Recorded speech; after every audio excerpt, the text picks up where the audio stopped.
that made my parents' eyes light up with hope.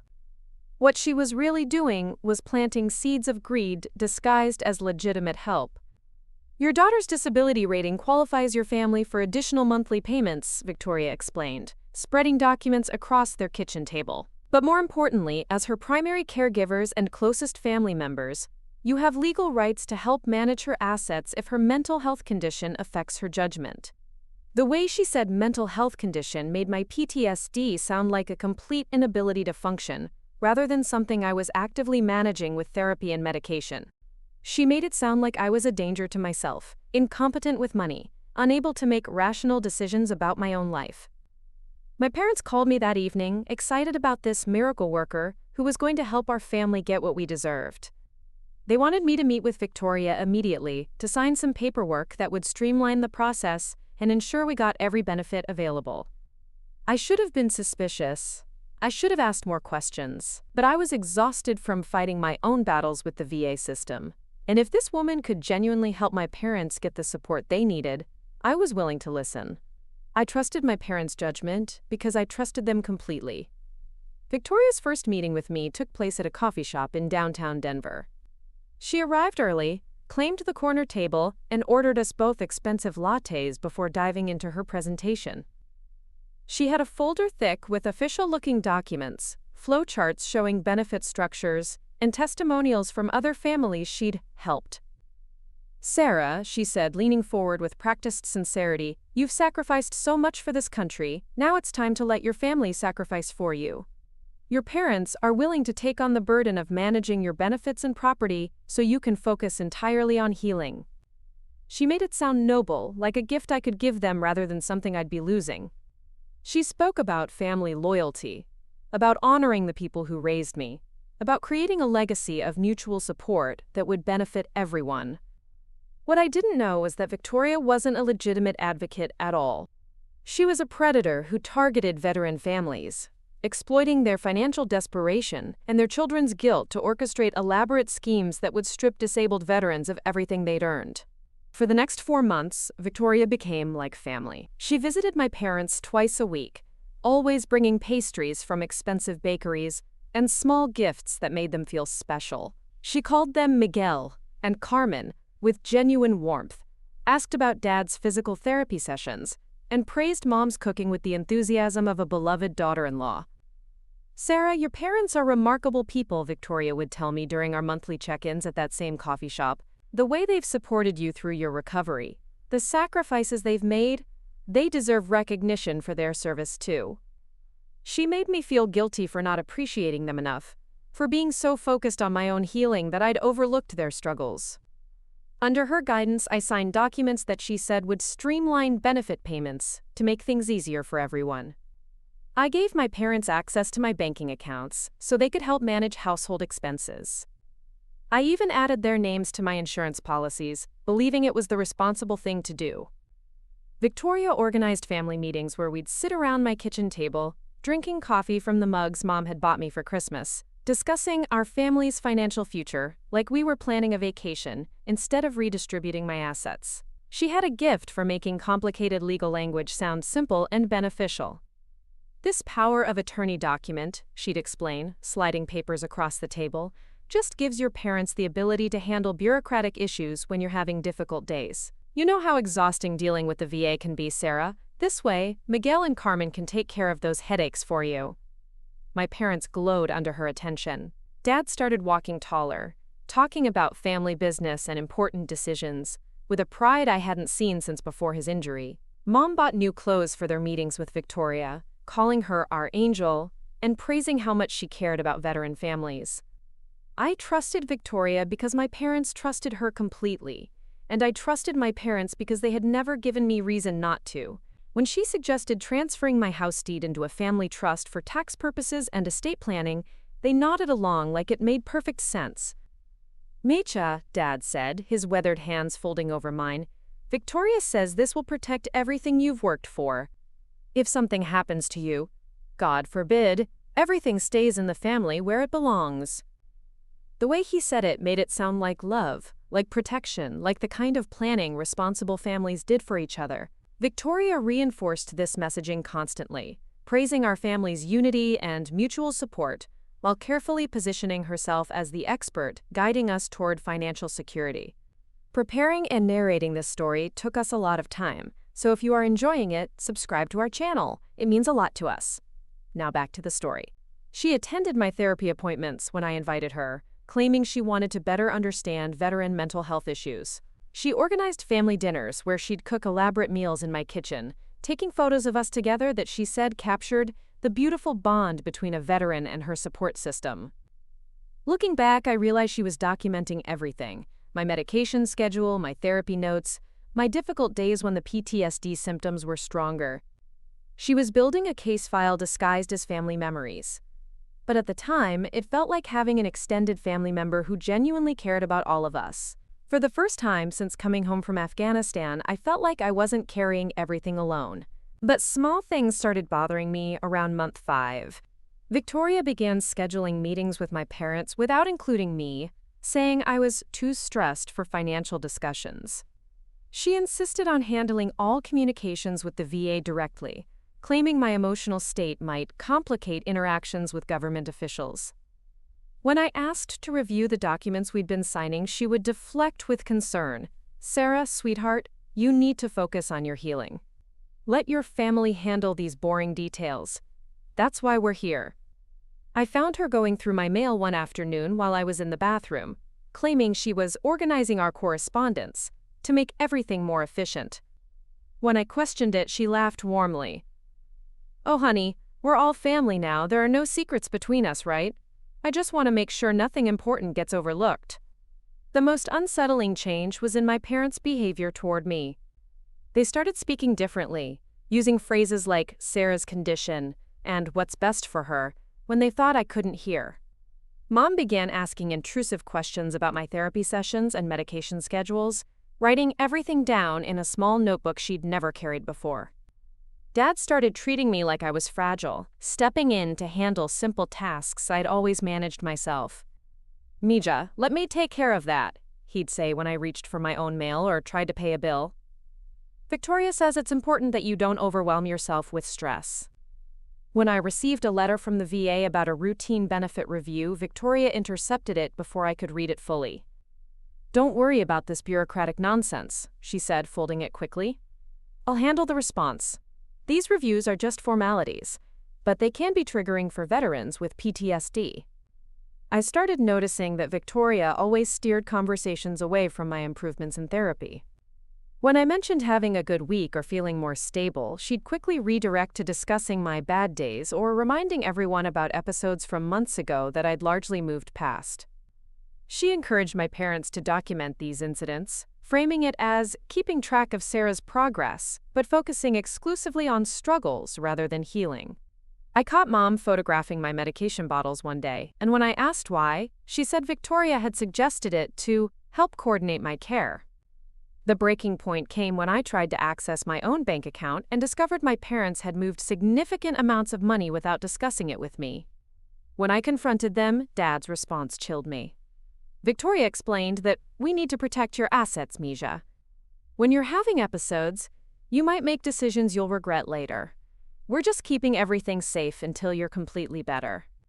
The way he said episodes made my PTSD sound like a complete loss of mental capacity, rather than manageable symptoms I'd been working through successfully. I realized they were creating a narrative of incompetence that didn't match my actual progress or daily functioning. I tried calling Victoria directly to clarify what was happening, but she didn't return my calls for 3 days. When she finally responded, her tone had shifted from warm to patronizing. "Sarah, I understand you're feeling anxious about the changes, but that's very common with your condition. Trust the process. Your parents love you and want what's best for you." But my grandfather, a Korean War veteran who'd raised me to be independent and strong, had always told me, "Mija, when people start making decisions about your life without including you, they're not protecting you, they're controlling you." I began to suspect that Victoria's help was something much darker than family financial planning. The truth hit me like an IED explosion on a quiet Tuesday morning in November. I had come home early from a therapy appointment that was canceled, and found Victoria, my parents, and a man I'd never seen before, sitting around my kitchen table with stacks of legal documents spread between them. The stranger wore an expensive suit and had the cold, calculating demeanor of someone who made his living off other people's misery. Victoria was explaining something in hushed tones while my parents nodded eagerly, their eyes bright with an excitement that made my stomach turn. "The competency hearing is scheduled for next Friday," the man was saying as I stood frozen in my own doorway. "With the medical evidence we've compiled and the family testimony about her declining mental state, the judge should grant full conservatorship without issue." My mother, the woman who had raised me to be strong and independent, was nodding along. "She's been so unstable lately," she said, her voice carrying none of the warmth I'd known my entire life. "Just yesterday she got confused about what day it was. And the way she flies into rages over nothing? It's getting worse." That was a lie. I hadn't been confused about anything, and I certainly hadn't had any rages. But as I listened, I realized they were constructing an elaborate fiction about my mental state, building a case for legal guardianship that would strip me of every right I'd fought and bled to protect. Victoria noticed me first. Instead of the warm smile I'd grown accustomed to, her expression was cold and businesslike. "Sarah, we were just discussing your care plan. Why don't you sit down?" The man in the suit, their lawyer, I realized, slid a document toward me across the table. "Ms. Rodriguez, these are temporary guardianship papers. Your parents are concerned about your ability to manage your affairs, and frankly, after reviewing the evidence, so are we." I picked up the papers with shaking hands. According to the document, I was mentally incompetent, unable to manage my finances, prone to violent outbursts, and a danger to myself and others. They cited specific incidents that had supposedly occurred over the past 6 months. Incidents that were either completely fabricated or twisted beyond recognition. The medical records they'd attached painted a picture of severe cognitive decline and dangerous instability. But these weren't my actual medical records. Someone had doctored them, exaggerating symptoms, inventing episodes, and making my manageable PTSD sound like complete psychological breakdown. "Your parents will assume full control of your benefits, your property, and your medical decisions," the lawyer continued matter-of-factly. "This arrangement ensures you receive the care you need while protecting your assets from any impulsive decisions you might make during episodes." My father, who had taught me to stand up for myself, who had been proud when I enlisted, looked at me with what I can only describe as pity mixed with greed. "Maya, this is for your own good. Victoria has shown us how sick you really are. We can't let you hurt yourself anymore." The most devastating part wasn't just the betrayal. It was how completely they believed their own lies. Victoria had spent months conditioning them to see me not as their capable daughter who had served her country with honor, but as a broken, dangerous burden who needed to be managed like a child. As I sat there, surrounded by the people I'd trusted most in the world, I realized that Victoria hadn't just stolen my assets. She had stolen my parents' love and replaced it with fear and manipulation. I drove to the VA hospital parking lot and sat in my car for 3 hours, unable to move, unable to think clearly. Everything I had survived, 3 tours in Afghanistan, IED explosions, watching friends die in my arms, the long fight back from traumatic brain injury, all of it felt meaningless compared to this moment. My own parents, the people who had taught me about honor and family loyalty, were willing to declare me mentally incompetent to steal everything I had earned through blood and sacrifice. The disability benefits that were supposed to compensate me for losing pieces of my mind and body in service to my country, they wanted to take that too. I thought about the soldiers I'd treated in field hospitals, young men and women who'd looked at me with desperate eyes as I worked to save their lives. I'd promised them they would make it home, that their sacrifice mattered, that America would take care of them. Now I realized how naive I'd been. If this could happen to me, an officer with an education and resources, what chance did other veterans have? The house I'd bought with my deployment savings, the first place that had ever truly felt like home, would be gone by next Friday. The monthly benefits that allowed me to afford therapy and medication, that gave me the stability to volunteer helping other veterans. All of it would be controlled by people who saw me as a broken burden, rather than a human being fighting to rebuild her life. I called my therapist, Dr. Martinez, from the parking lot. Through tears, I tried to explain what was happening, but it sounded insane even to me. "Sarah," she said gently, "what you're describing sounds like elder abuse tactics, but applied to exploit veteran disability benefits. This is more common than you might think." But knowing it was common didn't make it hurt less. These weren't strangers who had identified me as a target. These were my parents, people I'd sent money to from Afghanistan, people I'd worried about during firefights, people whose photos I'd carried through 3 deployments. That night, I sat in my kitchen, the same kitchen where Victoria had orchestrated family meetings, where my parents had convinced me to sign away my rights, where I'd felt so grateful to have their support. Now it felt contaminated, like a crime scene where my trust had been murdered. I pulled out the bottle of prescription sleep medication my doctor had given me for PTSD-related insomnia. For a moment, I understood why so many veterans choose to end their pain permanently. The betrayal was so complete, so devastating, that part of me wanted to prove Victoria right, that I really was too damaged to function, too broken to fight back. I thought about my battle buddies who hadn't made it home, who had died believing their service mattered, believing their families would honor their sacrifice. What would they think of me now, giving up without a fight? Then I heard my grandfather's voice in my memory, as clear as if he were sitting beside me. He'd survived the Korean War, come home to discrimination and poverty, but had built a life through sheer determination. "Mija," he used to say, "the enemy wants you to surrender. Don't give them that victory. Fight back with everything you have." I put the medication away and made a decision. Victoria and my parents had underestimated me completely. They saw a damaged veteran they could manipulate, but I was still a soldier who had been trained to survive, adapt, and overcome. That night, I didn't cry anymore. I planned. You see, Victoria and my parents had made several critical mistakes. First, they assumed that because I had PTSD, I was also mentally incompetent. Second, they believed that having a corrupt lawyer made them untouchable. And third, they forgot that I was a combat veteran who had been trained to gather intelligence, assess threats, and execute strategic operations under pressure. I opened my laptop and began what I called Operation Truth Recovery. Like any good military operation, it would require careful planning, precise execution, and ironclad evidence that couldn't be disputed or explained away. First, I examined every document they had forced me to sign over the past 6 months.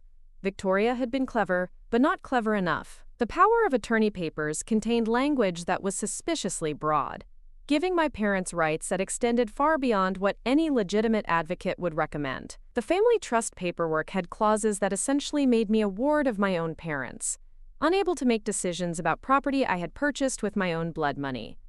Most importantly, I realized something Victoria didn't know. I had been recording everything, not intentionally but out of habit from my military training. My phone automatically backed up all calls to a secure cloud server. Every conversation with Victoria, every family meeting, every moment when they discussed my declining mental state had been preserved in digital format. But I had something even more valuable than recordings.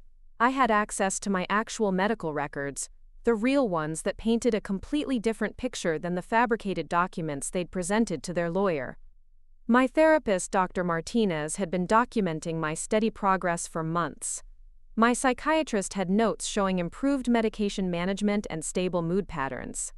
My neurologist had recent test results proving my cognitive function was not only intact but improving. The contrast between reality and their fictional narrative was so stark it would be impossible to explain away in court. I also realized Victoria had made a crucial error in her greed. She had inserted herself too deeply into official processes, forging documents and making false statements to government agencies. This wasn't just a civil family dispute. It was federal fraud involving veteran benefits, which carried serious criminal penalties. Over the next 48 hours, I systematically downloaded every email, text message, and recorded conversation I had stored in various accounts. I organized bank statements showing the unauthorized transfers my parents had made. I compiled a timeline of Victoria's involvement, cross-referencing her claims with actual dates and events. The most damning evidence came from my own documentation habits. As a former combat medic, I had kept detailed logs of my symptoms, medication schedules, and therapy progress, not because anyone asked me to, but because tracking medical information had become second nature during my recovery. These personal records proved beyond any doubt that I was not experiencing the cognitive decline or dangerous instability described in their falsified reports. I had photographs from family gatherings where I appeared completely functional and engaged. I had emails I'd written during the same time periods when they claimed I was having severe episodes. I had volunteer coordinator reports from the Veterans Center praising my reliability and mental clarity. Victoria could forge medical documents and coach my parents to lie, but she couldn't rewrite 6 months of digital evidence that proved I was not only competent but actively working to rebuild my life. They had been so focused on manipulating my present that they forgot I had been documenting my past. I hired Marcus Chen, a former Marine-turned-attorney who specialized in veteran advocacy and elder abuse cases. Marcus had served 2 tours in Iraq before law school, and when I explained what was happening, his jaw tightened with the kind of anger that comes from seeing brothers and sisters betrayed by the system they'd served. "Sarah," he said after reviewing my evidence for 3 hours, "this isn't just guardianship fraud. This is conspiracy to commit federal benefits fraud, forgery of medical documents, and what appears to be organized exploitation of disabled veterans. Victoria's operation is much bigger than just your family." We developed a comprehensive counter-strategy.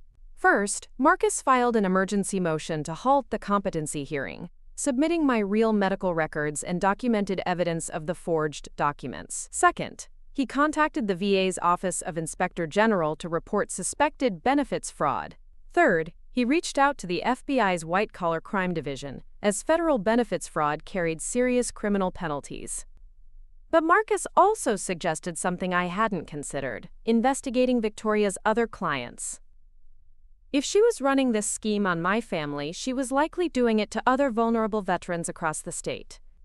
I reached out to the Veterans Center where I volunteered, asking other female vets if they'd ever encountered a family financial advocate matching Victoria's description. The response was immediate and chilling. 3 other women came forward with similar stories. Victoria had approached their families during financial crises, gradually gaining control of their benefits and assets through manufactured guardianship proceedings. Maria Santos, a Navy veteran who had lost her leg in Syria, had been fighting Victoria's scheme for 8 months. "She convinced my brother I was suicidal and incompetent," Maria told me during a coffee meeting. "By the time I realized what was happening, she'd already moved $40,000 out of my accounts and transferred my house deed to a trust controlled by my family." Jennifer Walsh, an Air Force vet with TBI similar to mine, had discovered Victoria's fraud only when she tried to access her own bank account and found it frozen. "My parents genuinely believed they were protecting me," Jennifer said. "Victoria had them convinced I was having psychotic episodes and might hurt myself or others. She showed them doctored medical records that made my manageable symptoms look like severe mental illness." The most heartbreaking case was Lisa Chen, no relation to my attorney, a former Army sergeant who had discovered the scheme too late. By the time she realized what Victoria was doing, her parents had already been granted full guardianship, and she was essentially trapped in the system, fighting an uphill legal battle to regain control of her own life. We formed an informal support network, sharing information and coordinating our legal strategies. Marcus connected us with other attorneys who had encountered similar cases, and a pattern emerged. Victoria worked with a network of corrupt lawyers, falsified medical professionals, and unethical court officials who rubber-stamped guardianship cases without proper investigation. The breakthrough came when Jennifer's attorney obtained financial records showing Victoria's payments to my parents and others. She wasn't just an advocate taking fees. She was essentially buying families to betray their own children, paying them percentages of the benefits she helped them steal. I also discovered that my therapist, Dr. Martinez, had been contacted by someone claiming to be, quote, updating my medical records for family coordination. She had refused to provide any information, recognizing it as a potential HIPAA violation, but the attempt had been recorded in her notes. Most importantly, we learned that Victoria's lawyer, the man I'd seen in my kitchen, was under investigation by the state bar for multiple ethics violations involving guardianship fraud. The competency hearing was scheduled for 9 a.m. on a cold Friday morning in Denver District Court. I arrived 30 minutes early with Marcus, carrying a single manila folder that contained everything we needed to destroy Victoria's entire operation. My parents sat across the courtroom with Victoria and her lawyer, Richard Caldwell. Mom wore her best dress, the navy blue one she'd bought for my military promotion ceremony 3 years ago. Dad had put on his only suit, the one he'd worn to my grandfather's funeral. They both looked nervous but determined, like people about to do something difficult but necessary. Victoria looked confident, almost smug. She wore an expensive charcoal business suit and kept checking her phone, treating this like just another day at the office. She had no idea that everything she'd built was about to collapse. Judge Patricia Hammond entered the courtroom at exactly 9 a.m. She was in her 60s, with steel gray hair and the no-nonsense demeanor of someone who had seen every kind of family dysfunction and legal manipulation over 3 decades on the bench. Caldwell stood first, presenting their case with the smooth confidence of a man who had done this many times before. Your Honor, we're here today because the Rodriguez family is deeply concerned about their daughter Sarah's deteriorating mental state. As a result of combat-related traumatic brain injury and severe PTSD, Ms. Rodriguez has become unable to manage her financial affairs and poses a potential danger to herself and others. He slid a thick folder across to the judge. These medical records document a pattern of cognitive decline, violent outbursts, and increasingly erratic behavior that has left her parents no choice but to seek legal guardianship to protect both Sarah and her assets. My mother was called to testify first.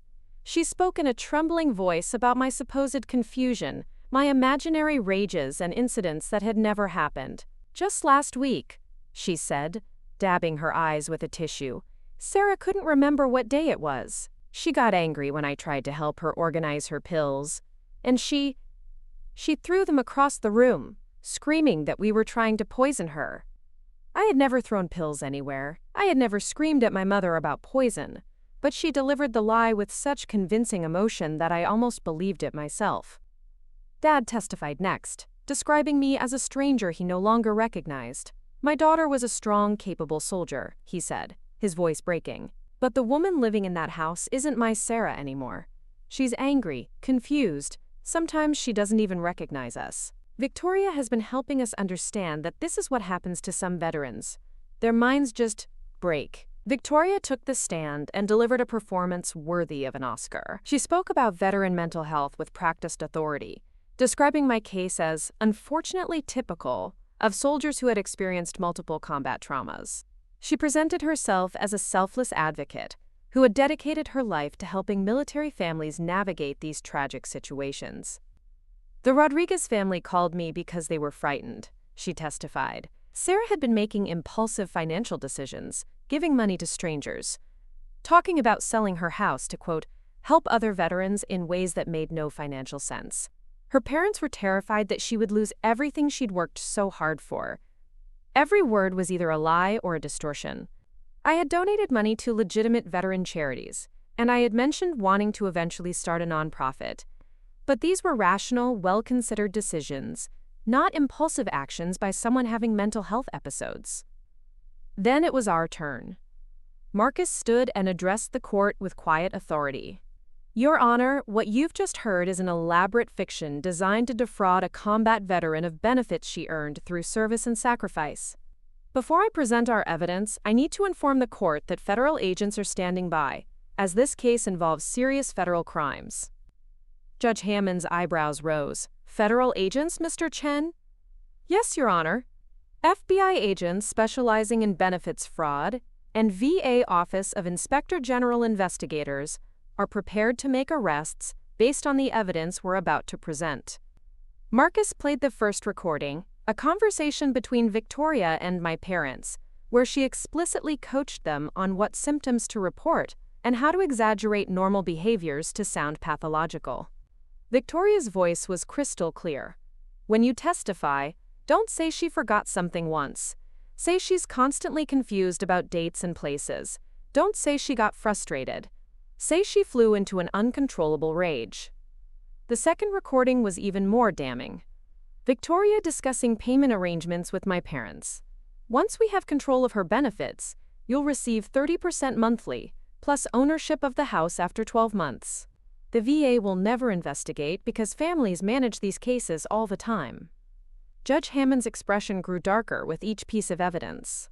Marcus presented the real medical records alongside the forged ones, highlighting the stark differences. He showed bank records proving the unauthorized transfers. He played recorded phone calls where Victoria admitted to similar schemes with other veteran families. But the moment that shattered their case completely came when Marcus presented the document I'd been carrying in my jacket pocket, a signed confession from Dr. Angela Foster, the corrupt medical professional who had been creating fake psychological evaluations for Victoria's operation. Dr. Foster had been arrested 3 days earlier in an unrelated fraud case and had immediately offered to cooperate with federal investigators in exchange for a reduced sentence. Her confession detailed the entire scheme, how Victoria recruited families in financial distress, how they manufactured evidence of mental incompetence, how they systematically defrauded disabled veterans across 3 states. The confession included specific details about my case, including payments Victoria had made to Dr. Foster for the fabricated medical records and the coaching sessions she'd provided to help my parents lie convincingly about my mental state. As Marcus read portions of the confession aloud, I watched my parents' faces transform from confidence to confusion to horror. They were beginning to understand that Victoria wasn't their savior. She was a predator who had used their financial desperation to turn them into accomplices in a federal crime. Victoria tried to maintain her composure, but her hands were shaking as she whispered urgently to Caldwell. Judge Hammond called a 15-minute recess. When court resumed, she delivered her ruling with barely controlled anger.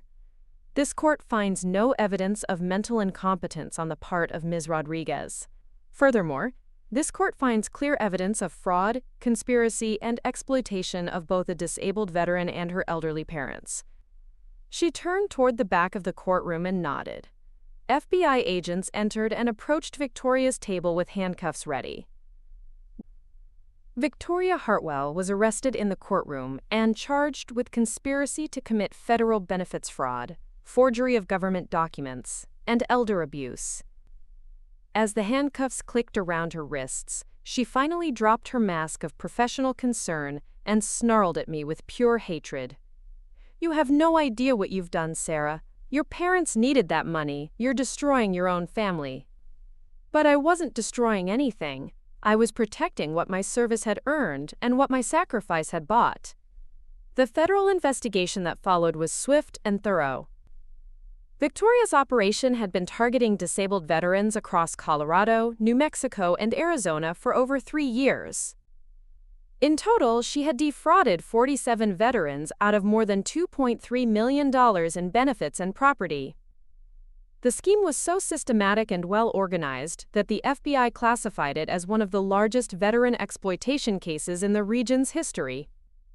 Richard Caldwell, her corrupt lawyer, was disbarred and sentenced to 4 years in federal prison for his role in filing fraudulent guardianship petitions. Dr. Angela Foster, the medical professional who had created fake psychological evaluations, received 3 years and was permanently banned from practicing medicine. Victoria herself was sentenced to 12 years in federal prison and ordered to pay full restitution to every veteran she had targeted. The judge, a former Navy officer himself, showed no mercy during sentencing. "You didn't just steal money," he told her. "You weaponized families against their own children who had already sacrificed everything for this country. There is no crime more despicable than betraying those who served." But the most difficult part of this entire ordeal wasn't dealing with Victoria or the legal system. It was rebuilding my relationship with my parents. The weeks following Victoria's arrest were devastating for them. They had genuinely believed they were protecting me, genuinely thought I was mentally unstable and dangerous. Victoria had been so skilled at manipulation that she had convinced them to abandon their own parental instincts and trust her twisted version of reality instead. Dad was the first to approach me, showing up at my house on a Sunday morning 3 weeks after the trial. He looked like he had aged 10 years, his shoulders bent with shame and regret. "Misha," he said, standing on my doorstep with tears in his eyes. I don't know how to ask you to forgive us. We thought we were saving you, but we were the ones destroying everything you'd worked for." Mom took longer to accept what had really happened. She had been so invested in Victoria's narrative that admitting the truth meant confronting how completely she had been deceived by someone she'd trusted like a daughter. When she finally came to see me, she brought a box of old family photos. Pictures of me in uniform, receiving commendations, working in field hospitals, all the evidence of the capable, strong woman she had somehow forgotten I was. "I lost myself," she whispered as we sat in my kitchen, the same kitchen where Victoria had orchestrated her deception. "That woman made me forget who my own daughter was. She made me afraid of you instead of proud of you." Forgiving them was the hardest thing I'd ever done, harder than surviving combat, harder than recovering from my injuries, harder than fighting the legal battle that had saved my life. But they were victims too, elderly people targeted specifically because their love for me had made them vulnerable to someone who understood exactly how to exploit parental fear and financial desperation. With the help of family counseling and time, we slowly rebuilt our relationship. It would never be exactly what it was before. That innocent trust had been shattered by Victoria's manipulation, but it became something deeper and more honest. My parents had learned that love sometimes means trusting your children to handle their own lives, even when those lives include challenges and struggles. 6 months after Victoria's sentencing, I used the restitution money she was ordered to pay to start the Rodriguez Foundation, a nonprofit organization dedicated to protecting disabled veterans from financial exploitation and family manipulation. The foundation provides legal assistance, financial counseling, and advocacy services specifically for veterans who have been targeted by schemes similar to Victoria's. We've helped over 200 veterans reclaim control of their benefits and assets. We've exposed 12 other fraudulent family advocate operations across the western United States. Most importantly, we've educated thousands of veteran families about the warning signs of these predatory schemes. Maria Santos, Jennifer Walsh, and Lisa Chen, the other veterans who had been victimized by Victoria, became the Foundation's first board members. Together, we created a support network that ensures no veteran has to fight these battles alone. The Foundation also lobbies for stronger federal protections for disabled veterans and their benefits. We've worked with Congress to pass legislation requiring additional oversight for guardianship cases involving veterans, and we've helped train VA social workers to recognize signs of family exploitation. Today, I live in the same house Victoria tried to steal from me, but it's no longer just my home. It's the headquarters of an organization that protects other veterans from predators who see our service-connected disabilities as opportunities for profit. My relationship with my parents is stronger now than it was before Victoria entered our lives. They volunteer at the Foundation, using their experience as victims of manipulation to help educate other families about how these schemes work. Dad often tells other parents, if someone tries to convince you that your veteran child is too damaged to make their own decisions, run. Run as fast as you can, because they're not trying to help your family, they're trying to destroy it. I keep Victoria's mugshot on my desk, not as a reminder of the betrayal, but as a reminder of my own strength. She saw a damaged veteran she could manipulate and exploit. She found a combat-tested soldier who had been trained to identify threats, gather intelligence, and execute strategic operations under pressure. Victoria taught me something valuable. Predators count on veterans being isolated and ashamed, too proud to ask for help until it's too late. But she also learned something from me. Underestimating a veteran's capacity to fight back is the fastest way to lose everything. My name is Captain Sarah Rodriguez, and I'm living proof that when someone tries to steal your honor, the best response isn't revenge. It's ensuring they never get the chance to steal anyone else's. Up next, you've got 2 more standout stories right on your screen. If this one hit the mark, you won't want to pass these up. Just click and check them out. And don't forget to subscribe and turn on the notification bell so you don't miss any upload from us.